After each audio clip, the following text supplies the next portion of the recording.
Good morning, kids, or afternoon. This is lesson 99, R, okay? So, what I want you to think about is, and I don't have the book with me, but you read Mission Dog Rescue, right? So, remember, anytime you read, you have to think within the text. That's what the writer, the details from the story, okay? Then you have to think beyond the text. So, you have to take those details and you have to think outside the box, okay? And then you should be thinking about how the writer is writing and presenting the information to you. So when you read Mission Dog Rescue, you should have thought about things like, or you should remember details like, when natural disasters strike, animals are affected, not just people. So organizations and volunteers, they come out and help in those situations, okay? Now, during Hurricane Katrina, when this happened, between 67,000 and 121 animals were saved, but only 4,000, that's a small portion of those animals, were reunited with their owners, okay? So, a lot of them, the animals and owners were never reunited. So now this is a time where you think outside the box. How would you feel if you had a horrible situation like that and you lost your beloved friend? I know I would be thinking, man, what's going on with my dog? I hope it's okay. I hope she's not hurt. I hope she didn't die. I hope if she's still alive, that she's with a good home or family. Okay? So, when you think beyond the text, I was thinking a little beyond the text just then. People love and depend upon animals as much as they love and depend upon people. Okay, so that was me thinking outside the text then, or beyond the text. And also, Lucy Preblo feels that she has to try to rescue as many animals as possible because maybe she lost an animal and she knows how that feels, so she wants to go out and help others, okay? So that could be something that she's feeling in her heart or thinking in her mind. And if you're thinking like that, you're thinking beyond the text, okay? So now thinking about what the author actually did and how they presented the information is thinking about the text, okay? So direct quotes from Lucy contribute to the authenticity of the text. So remember, that means it makes it realistic, it makes it more um, believable, okay? So also the stories about the Sharpei and Max make the text more interesting, okay? And then the writer wants the reader to know the importance of animal rescue organizations after natural disasters, okay? So now there's always a message in every story, okay? So here's your message. Natural disasters affect people and animals. Many organizations work to rescue and care for animals after natural disasters. The animals benefit, and so do the people who rescue them. Often, you gain a great deal from helping others. Okay? So, let's look at page 4 and 5 of Mission Dog Rescue. Okay? And I want you to make some notes about why volunteers do the work of rescuing animals after natural disasters. I want you to identify the evidence in the text that helps you understand that about volunteers. So take your sticky notes and do that now. Okay, so you should have things like this on your sticky notes. You noticed that the writer provides one short section that tells readers a big idea in a very direct way. The section is Animals Matter. Is written in a direct style. How did how did this help you as a reader? You also notice that the writer presents Lucy a specific example of a volunteer and tells about her dedication to saving animals. How does this example help you as a reader? Stop, think, discuss, write it. You have 1 minute. Okay, welcome back. So I want you to turn to page 2 of Mission Dog Rescue, and there's a word. I believe it's evacuated on that page. If not, turn to page 16, and evacuate is in there. Okay. So when I think of evacuate, I think of like an evacuee, like people who were in Hurricane Katrina and they had to evacuate. They're called evacuees, okay? And when you evacuate, you have to leave something, so you leave it vacant. So those are the three words that I think of. Evacuee is the person leaving. Evacuate is leaving it vacant where there's nothing there. You just leave all your stuff and go, okay, so that you can be safe. So an evacuee,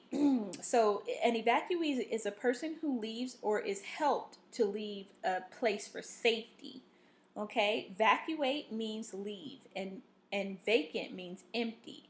So when a place is vacant, nothing is left in the place. Many things such as a house or building or a street can be empty or vacant. What do all these words have in common? They're empty, right? Okay. So let's work on your fluency. In the first three paragraphs on page 10 of Mission Dog Rescue, I want you to go ahead and read those, okay? And make sure you practice your phrasing and your voice, okay? So page 10, read that whole page and then come on back. Practicing your phrasing and fluency. Okay.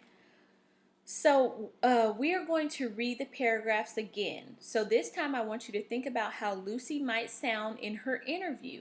She really wants to persuade people to adopt an animal. So you have to use a persuasive tone, an energetic tone, a direct tone, okay? And go ahead and read it again.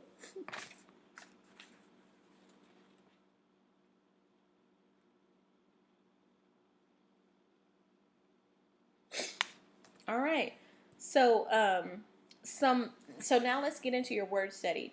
Some multisyllable words have an accent with a vowel and a consonant R. Blend the sound of the vowel with R. Okay, so your blends in here, notice your R blends. They're ER, UR, and IR. Okay. Now, here's the words that should be on your sheet or in your bag. Alert, disturb, reverse, urgent, confirm, furnace, and 30. Okay, so when you're doing your word study, I want you to underline the R blends. So you should have an ER underlined, a UR underlined, and an IR underlined, okay? Now remember we talked about accents. So I want you to go ahead and scoop your syllable and put your accent mark by the syllable that has the R blend in it, because that's going to be the stressed syllable, the syllable with the accent. Okay? So go ahead and do that, and I'll see you when you get back. So sort your words, underline your R blends, and put your accent where it belongs.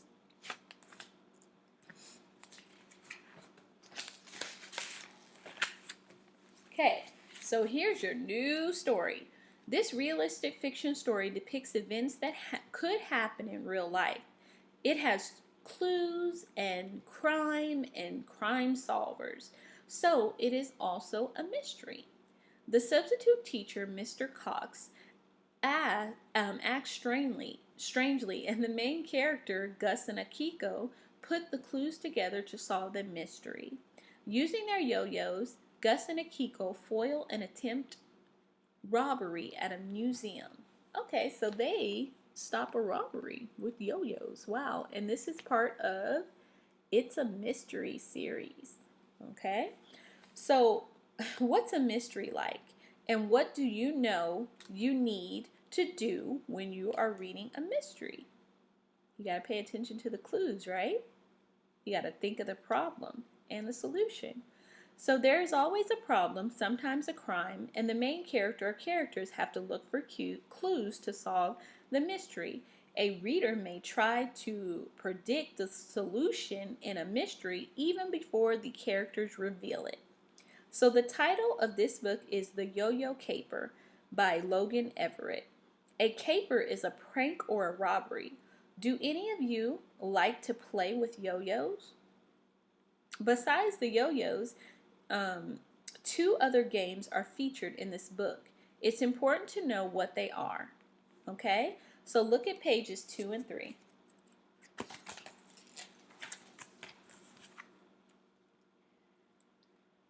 You will see the two main characters, Gus, a blonde boy, and Akiko, the girl with the black hair. Read the pages silently and then write some notes about who is telling this story. Okay, if you wrote Gus is telling the story, how can you tell? Go ahead and stop, read those pages, and write those notes. All right. So Gus and Akiko are crazy about Yo-Yo, but Gus's parents aren't so crazy about them. Can you imagine that Gus and Akiko are pretty good at playing with the yo-yos? Yeah, if you do something long enough, you'll get good at it, right? Gus and Akiko's class they're going on a field trip to the Games of the World Traveling Museum. So what do you think Gus and Akiko want to see? Prop yo-yos. Okay, look on page 4. You will see a very special Malankala game. Read the caption. What makes this game special? So go ahead and write that on your notes, okay? What makes the game special? And I used to play Malankala when I was younger, and you can also make this game. All you need is egg cartons and beans, and you can make this game. So look at page 10. On the morning of the field trip, the class has a surprise. Their teacher, Mrs. Whitman, is not there. Their teacher, Mrs. Whitman, is not there. They have a substitute teacher, Mr. Cox, and also a chaperone, Mr. Phelps. You can see them there in the picture. See them? They look kind of creepy or suspicious. What are you thinking? That's what I'm thinking. Okay, so locate the word appropriately on page 11.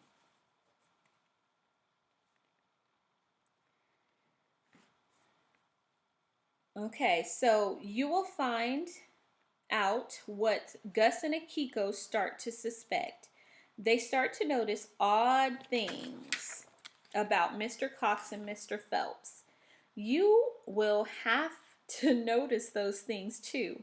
Fortunately, Gus and Akiko have yo-yos in their pockets. You will find out why that is important too.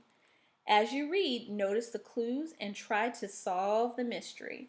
So what I want you to do is go ahead and go read this book cover to cover. You can have a seat at your desk and read independently. Okay. Go ahead and stop the video and do that. Alrighty, welcome back. So the Yo-Yo Caper, okay, I hope you were jotting down notes of the clues that you saw and you were monitoring your thinking, okay? So what I want you to think about is, how did Gus and Akiko's yo-yo skills pay off for everyone? Did Gus's parents change their minds about yo-yos? What do you think about the writer's message? So remember, anytime you're reading, you have to think about the details in the story that the writer's giving you. You have to think beyond the text, think outside the box. And then you have to think about how the writer actually presented the information to you. Okay? What did the writer do? So if you're thinking within the text, you should think of things like Gus and Akiko's class are taking a field trip. They like yo-yos. The teacher is not there and they have strange substitutes. There's a Malankala game that they're going to see with real rubies. And Gus foil or stop a robbery with their yo-yos. Okay, if you're thinking beyond the text, Mr. Cox's strange behavior gives him away. Okay, the museum is grateful for Gus and Akiko, and they probably give them a award or a medal or something, or put them in the paper probably.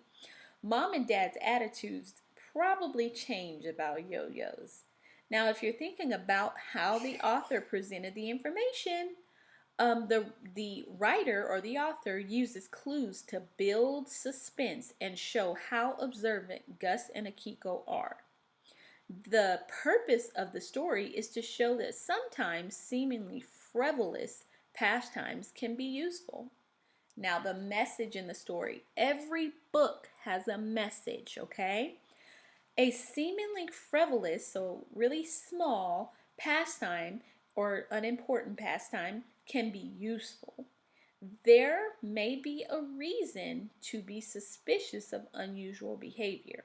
So observation can be a powerful tool, powerful tool. So pay attention to what's going on, okay? So I want you to, I have a really interesting thing that I want to teach you. It's called foreshadowing. Okay? In this book, there was a lot of foreshadowing that the author did. So this means that the author gave you a hint of what was going to happen without really telling you what was going to happen. Okay? So it's kind of like a hint, hint, hint. Okay? So remember that foreshadowing is like a hint, okay, or a preview into the future, okay, without really telling you that this is going to happen. All right, so I hope you enjoyed this story. See you later.